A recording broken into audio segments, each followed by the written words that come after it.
आहे फार महत्त्वाचा एक इव्हेंट हा मुंबईला कालच्या दिवशी होता।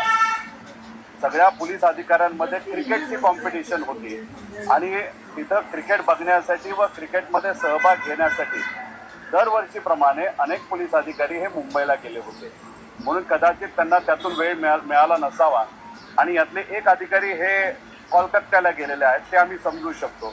कदाचित आम्ही जेव्हा चौथ्यांदा येऊ तेव्हा इथं असणाऱ्या वॉचमॅनशी संवाद आम्हाला साधावा लागणार आहे। त्यामुळे तिथं असणाऱ्या एका मोकळ्या खुर्चीचा आम्ही फोटो काढून त्या ठिकाणी आलेलो आहे। आमचं एवढंच मत आहे की जरा या तपासाला आपण कुठेतरी सिरियसली घ्या, पण त्या बाबतीत या CID कडनं पण आणि सरकारकडनं पण कुठल्याही बाबतीत त्या ठिकाणी सिरियसनेस दिसत नाही।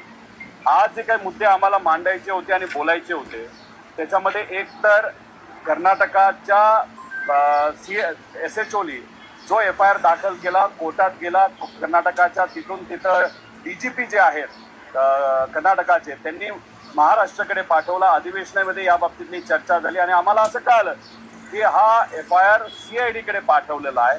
आता CID कडे पाठवत असताना शब्दाचा खेळ खेळतात असं आम्हाला कळलं।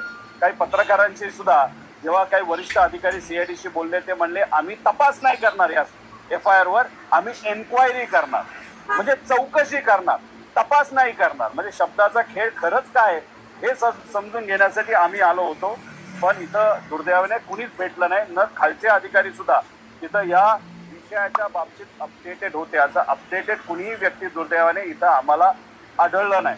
त्यानंतर काही आम्ही जे AIB नाही तर DGCA बरोबर जे काय पत्र व्यवहार केला आणि DGCAने आम्हाला जी माहिती पाठवलेली आहे त्याबद्दलचे डॉक्युमेंट घेऊन आम्ही आलो होतो।